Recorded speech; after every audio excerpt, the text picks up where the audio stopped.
Hello guys, welcome back to another video. Today, amazing day, iOS 12.2 is officially in beta 1. However, it's only out for developers right now, so if you want to see a public beta, it's probably going to be in a couple days or a week. So for all those people who want to get this iOS 12.2 beta 1, which has a lot of things, then just wait a little bit. I'm sorry.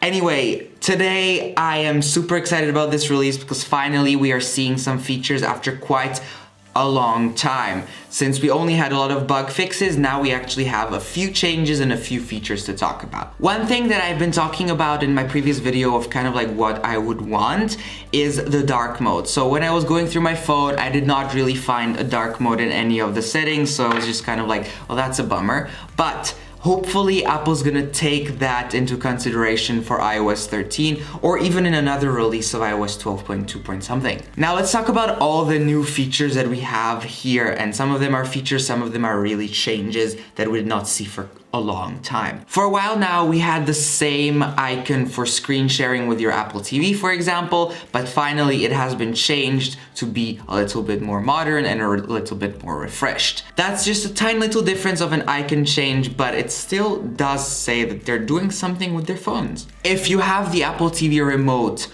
on your iPhone, then that whole interface is changed up. It's just a whole screen now. The buttons are a little bit different. They're a little bit elsewhere on the bottom. It's just a whole nice refresh there since the Apple remote has been with this kind of design for quite some time. So just a little change here, but it's really good to see. Apple Pay. If you're a fan of Apple Pay, then you will probably see the new feature and changes.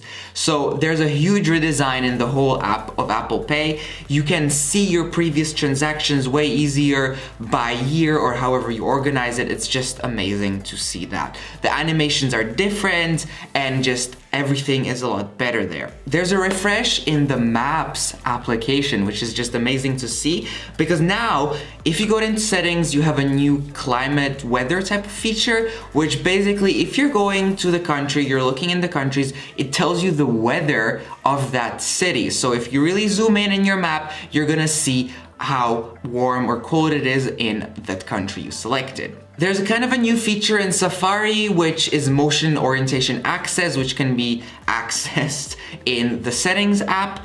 And I don't really know what it's used for, and I don't know why developers asked for that, but probably something that I'm not aware of, and we're probably gonna see more of that in the future. One thing that I saw finally in the Safari app that has been refreshed a little bit is that if you go into your Safari app, you type something in the general search, it's gonna give you recommendations. So if you type Apple, usually you would have it on the bottom and kind of like different suggestions, whereas now you have a blue arrow and it's just way nicer and way cleaner, and the suggestions are completely different now, which is the Home app has been refreshed as well since speakers have been changed a little bit and TV and all that. So now you can access your speakers and your TV, and you can set permissions for everything on your Wi-Fi network. So if you have a friend over, you can set a permission that he can play music, or you can just deny permission so that he cannot play music. One big thing here for all the Canadian watchers here, Apple News is available in Canada.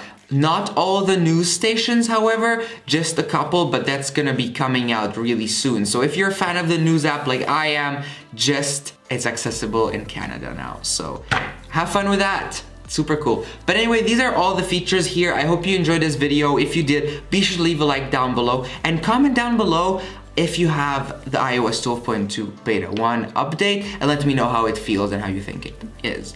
Anyway, we should be seeing a beta soon for all the public, so you can all go download iOS 12.1.2 soon. And yeah, well, anyway, if you enjoyed, leave a like and subscribe. It's all greatly appreciated, and I'll see you next time. Okay, bye.